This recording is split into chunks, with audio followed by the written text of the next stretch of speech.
하긴 했는데. 이거 에어컨 맞죠? 네네. 됐습니다. 네, 2025년 7월 26일. 오늘 주제는 보잉입니다. 발표자는 정유라입니다. 보잉은 예전에 제가 처음 주식을 시작했을 때도 살까 말까 하다가 결국에는 미국 주식의 대표임에도 불구하고 못 샀던 주식이고, 그다음에 최근에 그 737 맥스 사고로 인해서 굉장히 많은 타격을 입은, 그리고 언급되는 기업이기 때문에 뭘 할까 고민하다가 선택을 했고요. 특별히 큰 이유는 없었습니다. 자, 보잉 하면 제일 먼저 떠오를 수밖에 없는 게 비행기, 동력 비행기를 누가 제일 최초로 만들었죠? 라이트 형사. 아, 맞아요. 라이트 형제부터 거슬러 올라가게 되더라고요. 그래서 라이트 형제까지 하기는 너무 벅차고, 그래서 라이트 형제가 관심을 갖고 최초 동력 비행기를 만든 형제였는데, 최초라는 이름에도 불구하고 돈을 많이 벌지 못했대요. 그 이유는 그 특허권 때문에 굉장히 많이 시달리면서 결국은 이 라이트 형제는 그냥 비행기를 만든 최초의 인물 정도로 기억에 남는 인물들이라고 합니다. 보잉은 설립 연도가 1916년이에요. 그래서 지금으로 따지면 약 100년 넘게 기업을 운영해오고 있는 미국의 전통적인 기업인데요. 그 시애틀에 있습니다. 상장은 1934년에 상장을 했고요. 본사는 시카고에 있다가 현재는 버지니아 주의 알링턴이라는 곳에 있습니다. 산업 분야로 봤을 때는 항공 제조가 대표적이죠. 그리고 우주 항공, 그다음에 방위 산업 등으로 나눠볼 수 있는데, 예전에 우리 강유택 소장님이 왔을 때 방위 해가지고 보잉이 살짝 언급된 적이 있기는 했었어요. 그래서 주요 사업으로 보면 총 3가지로 나눠볼 수 있습니다. 영역은. 그래서 민간 항공기, 우리가 잘 알고 있는 B737, B787, 뭐 이게 드림라이너라고 하더라고요. 그리고 B777 등에 이어서 굉장히 많은 비행기를 제조한 기업입니다. 전 세계 그래서 항공사에다가 그 비행기를 공급하고 있습니다. 방위 우주 보안 부문으로 해가지고 군용기를 많이 했는데, 뭐 대표적인 거는 F-15, 그 다음에 F-18, 그 다음에 KC-46 뭐 이런 항공이 있다고 하고요. 그 다음에 인공위성, 나사 우주 프로젝트를 참여하고 있는 기업입니다. 마지막 3번째 사업 영역으로는 글로벌 서비스를 하고 있는데, 이 기업의 특성처럼 항공기 정비, 그 다음에 부품 공급, 그 다음에 개조 같은 서비스를 글로벌로 하고 있다고 합니다. 주가의 흐름으로 한번 살펴보면 지금 상장한 이후로 장기적으로 굉장히 상승세를 누렸던 기업이에요. 왜냐면 기술력과 글로벌 수요가 굉장히 높았기 때문에 거의 독점적으로 운영이 됐던 기업인데, 2018년도에 굉장히 높은 주가에 기록을 했었어요. 그래서 최고 약 440달러 정도를 했었는데, 737 맥스의 추락 사건으로 인해 가지고 점차 하락기를 맞고 있었습니다. 근데 2018년도하고 19년도에 737 맥스에 굉장히 큰 사고가 있었는데 혹시 아시나요? 몇십 년도요? 18년도하고 19년도에. 최근? 네. 일단 19년도는 혹시 19년도? 아, 그건 아닌가? 갑자기 나라 이름 기억 안 나는데. 네. 18년도는 인도에서 모든 189명의 탑승이 모두 다 사망하는 사건이 일어났고, 2019년도에는 에티오피아에 있었던 그 항공이 추락하면서 약 170명 정도의 인구가 모조리 사망하는 사건이 생겼습니다. 그게 이뤄서 이렇게 악재가 악재로 연이어서 2년을 겪었는데 또 코로나19가 발생을 했죠. 그래서 2020년부터는 정말 그 바닥도 그런 어마무시한 바닥을 치기 시작했습니다. 그래서 주가가 어느 정도까지 떨어지는지 예상이 될까요? 440이 최고가라 했잖아요. 440. 최저가 얼마일 것 같아요? 52달러. 또 40달러? 아, 거기까지 안 떨어졌을 것 같고 난 200. 아니야 18달러. 많이 떨어졌어. 22달러. 네, 90달러 정도까지 생각보다 안 떨어졌구만. 하락을 했다고 합니다. 그래서 지금 현재는 주가를 보니까 233달러 정도를 유지하고 있습니다. 이제 역시 미국의 전통적인 기업이라서 다시 올라가긴 했는데 목표 지향 값이 뭐 240, 70, 80, 최대 80까지 목표 주가를 생각하고는 있긴 했는데 워낙에 모는 애널리스트에 의하면 지금 이 기업은 우리가 또 알고 있는 에어버스에 다시 살아가기를 좀 어렵지 않을까 이렇게 판단하고 있다고 합니다.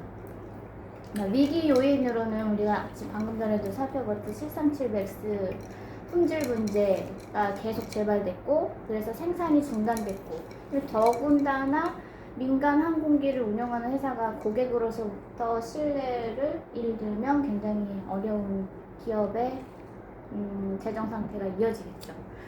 그런 데다가 그 경쟁 업체인 그 에어버스 기술력이 굉장히 확장되고 말았죠.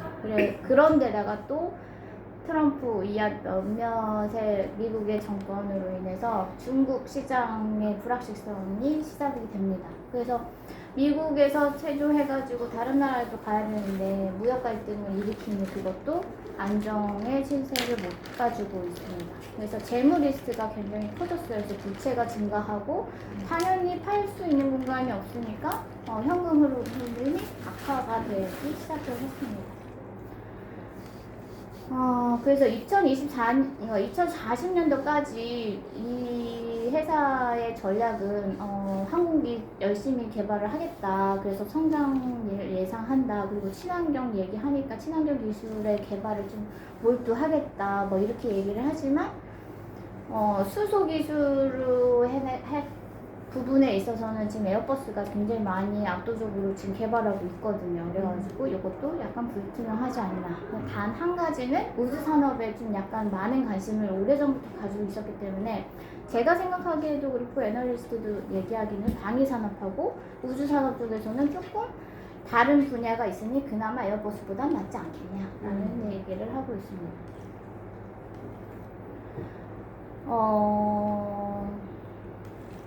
그 다음에는 이제 좀 넘어가고요. 그 윌리엄 에드워드가 누구죠? 윌리엄 에드워드는 보잉을 창립한 사람입니다. 윌리엄 에드워드 보잉이라는 사람이 항공산업의 선구자 이런 대명사를 가지고 있고 현대 항공 우주 산업의 기반을 만든 인물이라고 해서 박물관도 만들어져 있다고 하더라고요, 미국에. 그래서 이 사람은 1881년 생일이 참 신기하더라고요. 10월 1일이래요. 근데 그 미국 미시간주 디트로이트에서 태어났고요. 이 사람은 그 독일계 이민자 아빠, 그다음에 엄마는 그냥 미국 사람인데 아빠는 이제 국제 사업을 했고요. 그래서 대부분 제가 여태까지 발표했던 오너들은 좀 어렵게 자라거나 좀 그랬던 것 같은데 이 사람은 되게 어렸을 때부터 부유했다고 합니다. 그리고 학벌도 되게 좋았고 그다음에 뭐 예일 대학이나 스위스나 이런 미국 여러 유명 대학에서 교육을 어렸을 때부터 잘 받았어요. 그렇지만 단 한 가지 이 부유한 가정에서도 아버지가 어렸을 때 1890년도에 아버지가 인플루엔자에 걸려가지고 사망을 하게 돼요. 그래가지고 어렸을 때부터 양 아버지를 만나게 됩니다. 근데 또 그 참 희한해요. 엄마가 의사를 만난 거예요, 또 재혼을. 그래가지고 여전히 부는 유지가 되고 그래가지고 굉장히 많은 부유한 가정에서 계속 지속적으로 지원받으면서 학업을 했다고 합니다. 윌리엄 에드워드는 그 예일 대학교에서 뭐 엔지니어 부분에서 이제 공부를 했는데 역시나 좀 약간 똑똑한 사람들은 뭐 항상 중퇴를 하는지 모르겠어요. 그래서 중퇴를 하고 나의 사업은 당장 목재 사업을 해야 되겠다. 지금 그 사업을 해야지 딱 지금 시기에 돈을 벌 수 있는 시기다 라고 해서 학교를 중퇴를 합니다. 그래가지고 목재 사업을 해가지고 굉장히 큰 돈을 또 벌기 시작한 거예요. 근데 목재 사업을 한참 하던 중에 1908년에 유니버시티라는 클럽을 활동을 하게 돼요. 그래서 나는 모든 거는 어떤 사람 모임에서 모든 게 벌어진다고 또 생각하고 사람으로 또 생각한다고 하는데 여기서 또 같이 공동 창업을 하게 되는 웨스트버그를 만나게 되는 사건, 그리고 항공기에 대한 관심이 여기서부터 생겨나기 시작했다고 합니다. 1910년 정도에부터 한 15년도 사이에 굉장히 많은 관심을 갖고 뭐 비행기 쇼도 가고 전시회도 참여를 하게 되는데 한 사례는 그 국제항공 대회를 참가하러 갔었대요. 근데 거기서 폴랑이라는 사람을 만나게 됐는데 폴랑이라는 사람이 인내심이 있어야지 비행기를 탈 수 있어. 그렇게 경험할 수 있어. 그래가지고 기다리다가 결국은 이 사람이 안 태워주고 기구를 해버린 거예요. 그래서 그때는 초창기 때는 비행기를 타고 싶었는데 결국은 못 타고 2015년도에 웨스트버그 친구랑 같이 아예 그냥 파일럿을 고용을 해요. 그래서 마로니에라는 그런 비행을 할 수 있는 사람을 사가지고 비행을 하게 하는데 저는 좀 무식해서 그런가 모르겠는데 비행기에 그때만 해도 한 명 탈 수 있다는 사실을 저 몰랐어요. 그래서 한 명 탈 수 있대요. 비행기는 조그만 시절. 네, 그래서 비행기가 최초 만들어졌을 때는 한 명 조종할 수 있는 사람만 탈 수 있대요. 비행기에는. 그래가지고 마로니에가 비행기를 할 수는 있지만 이제 윌리엄 에드워드 보잉이 탈 데가 없잖아요. 그래서 어디에 태우는지 아세요? 어디예요? 날개라도 태워라 했는데 정말 날개에 매달려서 탔다고 합니다. 와. 근데 그 이후에 이제 별거 아니네. 이거 나 더 잘 만들 수 있어. 그렇게 생각을 한 거예요. 그래가지고 결국에는 사고를 치게 되죠. 그래서 그 사고 치기 전에 이 사람은 되게 취미를 했었어요. 비행 조종 교육도 막 받고요. 되게 관심만 있었던 사람은 아니더라고요. 그래서 1916년도에 동료이자 그 자기 해군 기술자였대요. 그 웨스트버그라는 그 친구가. 그래서 그 친구랑 함께 퍼시픽 에어로 프로덕츠 컴퍼니를 만들어가지고 항공 보잉 회사를 설립하게 됩니다. 그리고 나서 바로 다음 연도 1917년도에 이름을 바로 바꿔요.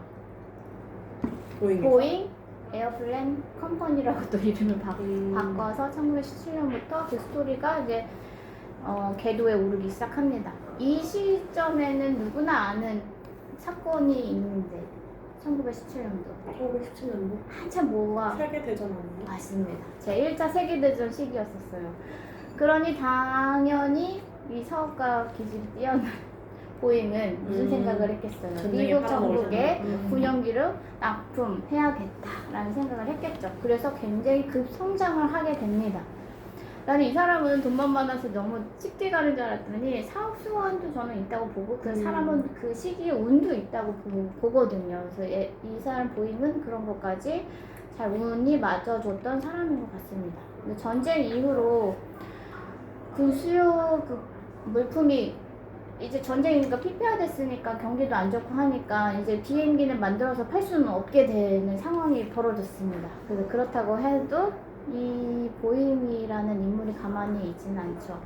그 와중에서도 1916년부터 비행기를 만들기 시작했는데 약 1930년도까지 내가 아까 처음 최초 비행을 한 사람이 탄다고 했었잖아요. 그 다음에 2사람 타는 거, 4사람, 14사람 이렇게 점점점 인원수를 늘려가는 거예요. 근데 나는 더 여기서도 신기했던 게 이렇게 스토리를 만들어가지고 이제 자석을 늘려서 더 이제 민간 항공기까지 이제 가는 스토리를 만들어내는 와중에 또 그 사이사이에 또 스토리가 있더라고요. 1919년도에는 국제 우편 사업으로 시작해요. 왜냐면 미국은 주가 50개 주가 넘고 거리가 굉장히 땅덩어리가 넘기 때문에 우편물에 대한 이슈가 있었던 거예요. 그래서 국제 우편 사업을 비행기로 해가지고 굉장히 많은 사업을 진척시킬 수 있었고, 또 20년도, 1920년도에 또 하나의 일이 생겨납니다. 보잉 8이라는 비행기가 산을 넘었다고 하는 거예요. 그래서 저는 비행기는 당연히 산 이상 올라야 되는 거 아니야? 라고 생각했는데 20년 이전에는 산 정도의 높이까지도 비행기는 높이 날지 못했던 거였더라고요. 그래서 공중에 떠 있는 날틀 수준이 네, 그래서 있다는 거야. 1920년도에 최초로 산을 넘게 됩니다. 보잉 8로. 그래서 그런 역사의 흐름을 가지고 있고, 1930년도를 보면 또 재밌는 사례가 있는데, 스튜디오스가 당연히 있을까 없을까 생각도 안 하고 있었거든요. 최초 엘렌 처치라는 간호사가 비행에 스튜디오스로 탑승을 하게 되는 사건이 벌어집니다. 그래서 그 이후부터 비행에서는 민간 항공기에는 스튜디오스가 탑승해서 서비스를 하는 걸로 얘기가 됐습니다.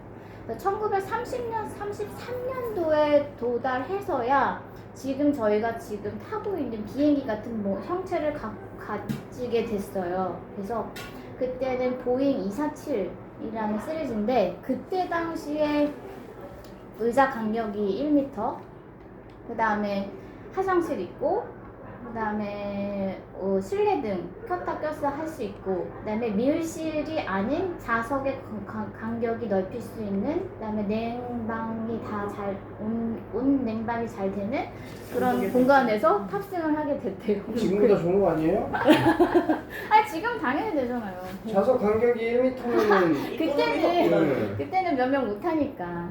기술력이 한계. 어떤 사람들이 탔어요? 그 민간 부자들이. 사람들이 타지만 부자들이?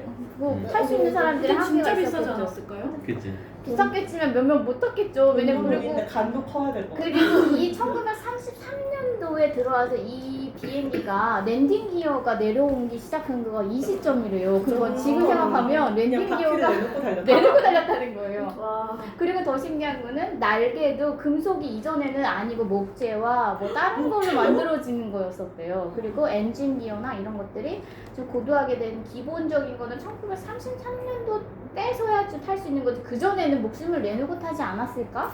뭐 그리고 우편 정도가 되니까 탔지, 아니면 이걸 어떻게 탔겠나 저는 생각이 들어요. 그래서 이때 어쨌든 산도 넘고 이런 좀 쾌적한 항공 안에서 당연히 또 핵심 요소는 시간이 단축됐대요. 대부분 미국을 일주하는 데는 27시간이 걸렸대요. 근데 얼마큼 줄였는지 알아요? 성수님? 5시간. 5시간 줄였을 것 같아요? 줄인 시간이 응. 일주 안에 걸린 시간. 맞아, 한 4분의 1까지는 줄였을 것 같아. 네, 어쨌든 19시간 30분 정도로 아. 단축을 했다고 합니다. 그래서 이제 반 조금 그냥 더 못했죠. 단축한 거. 그래서 이제 1920년도부터 30년대 초반까지는 그 여객기, 우편기, 그다음에 포격기 등으로 다양한 비행기를 개발하고 시도하고 이제 어떤 그런 항공 산업의 선두 역할로 계속 스토리를 만들어가고 있는 시기라고 합니다.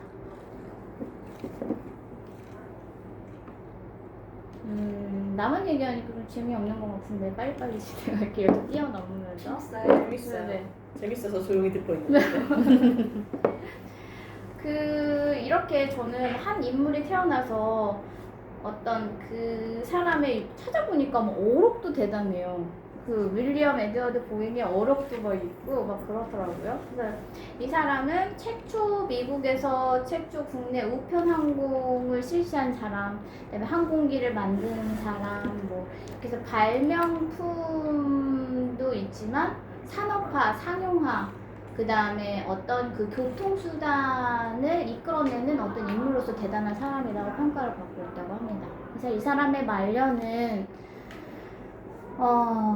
좀 생각보다 빨리 경영진에서 물러났더라고요. 1934년에 미국이 또 잘 먹고 잘 살면 또 독점 방지 뭐 법 내세우잖아요. 그래서 회사를 항공법에 의해 가지고 나누게 됩니다. 항공사 운영과 그다음에 제조를 분리해 가지고 회사를 분할하게 되면서 윌리엄 에드워드 보잉은 은퇴를 합니다.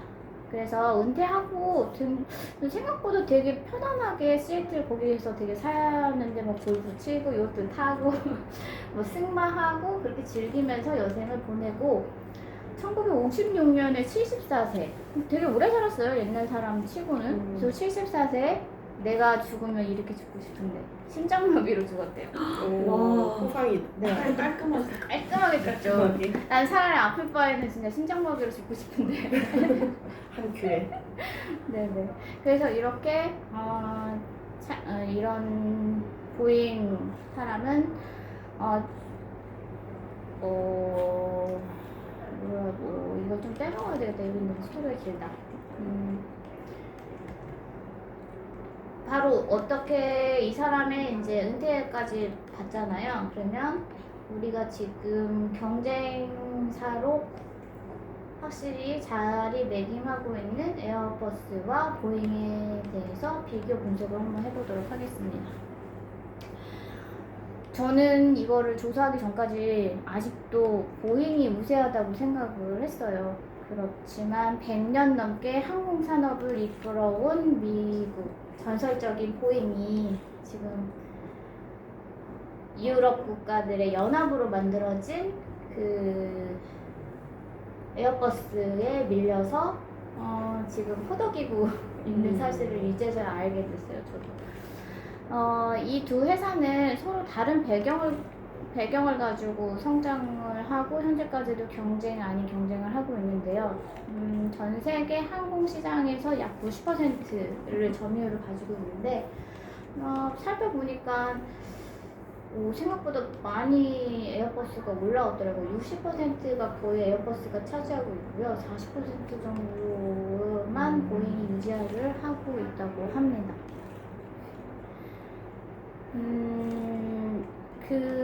저는 견제하기 위해서, 미국을 견제하기 위해서 유럽 국가들이 연합을 해가지고 이 에어버스라는 기업을 만들었는데, 보잉은 1916년도에 만들어졌는데 여기는 1970년도에 프랑스, 독일, 스페인, 영국이 힘을 모아서 만든 유럽 프로젝트라고 합니다. 그래서 지금도 굉장히 많은 인기로 시장 그렇게 어쨌든 예전에는 보잉 때문에 나는 시장의 불균형이 있었다고는 봐요. 그래서 이런 기업이 생겨나면서 이제 균형을 맞춰가지 않나 싶은 생각을 하는데요.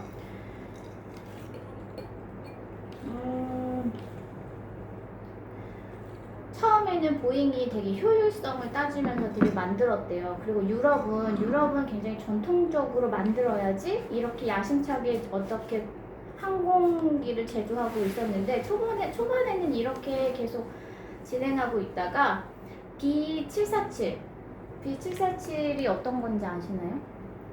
보잉 747. 보잉 747. 그거 아직도 있는 거 아니에요? 네. 가끔 오래된 항공기 타면 그 B747 뜨던데. 저 타보긴 했는데요.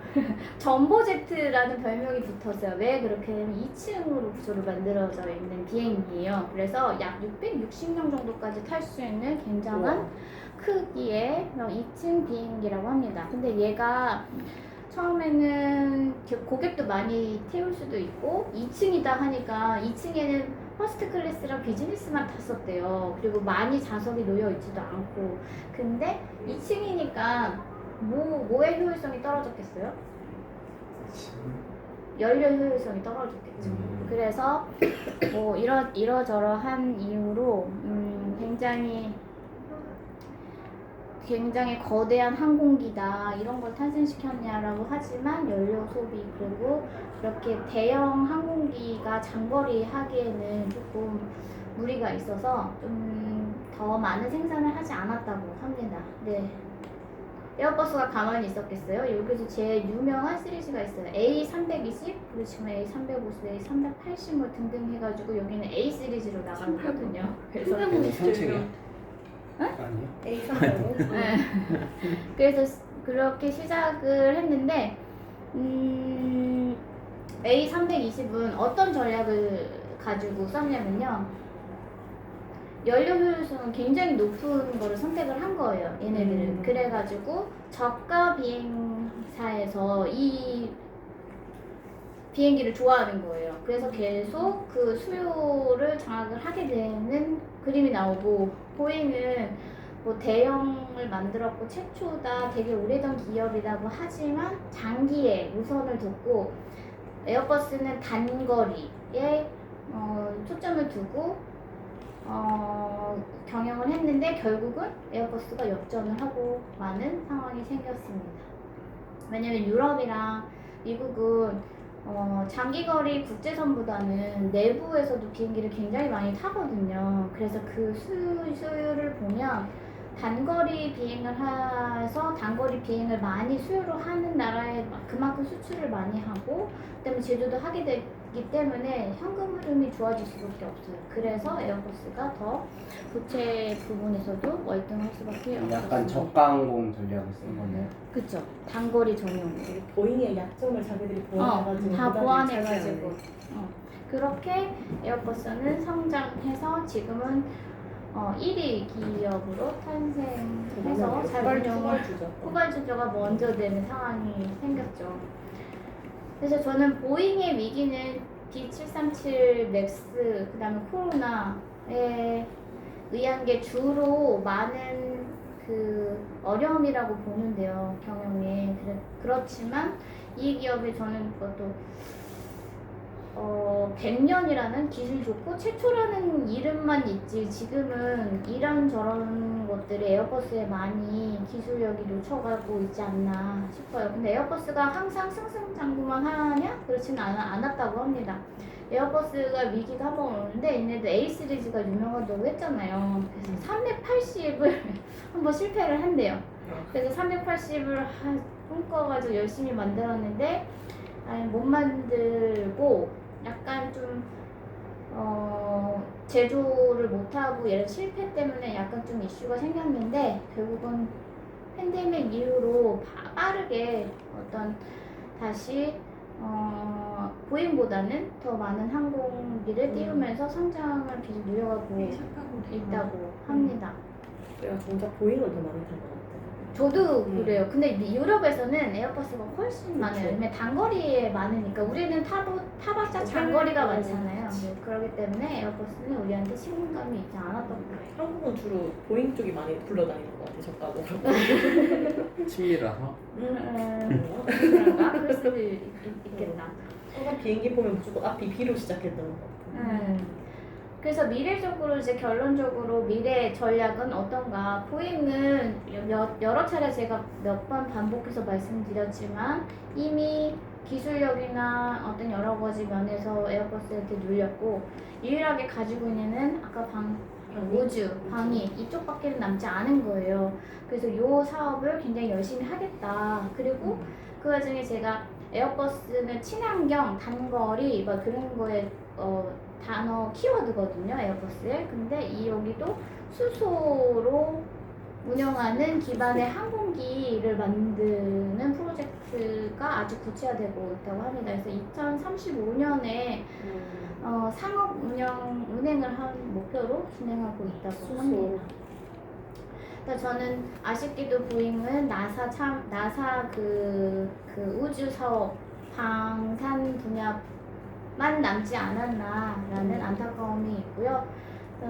저는 보잉이 어떻든 이런 교훈으로 아직까지는 6대4이긴 하지만 하늘을 지배하는 그 항공사의 그 스토리가 아직 저는 미정이라고 봐요. 그 결과는. 근데 애널리스트가 미정이라고 보는 거예요. 근데 저는 이미 밀렸고 이미 저는 에어버스가 승자이지 않을까라는 생각을 감히 해봅니다. 하늘나는 기술을 변화하고 있는 것은 그들의 안정감, 그다음에 혁신, 그리고 변화 유지, 안정성, 그리고 고객의 신뢰를 얼마나 받느냐를 꾸준히 실천해가는 기업만이 살아남을 수 있다고 생각합니다. 이상으로 발표 마치겠습니다. 아이고, 감사합니다. 수고하셨습니다. 에어버스가 이미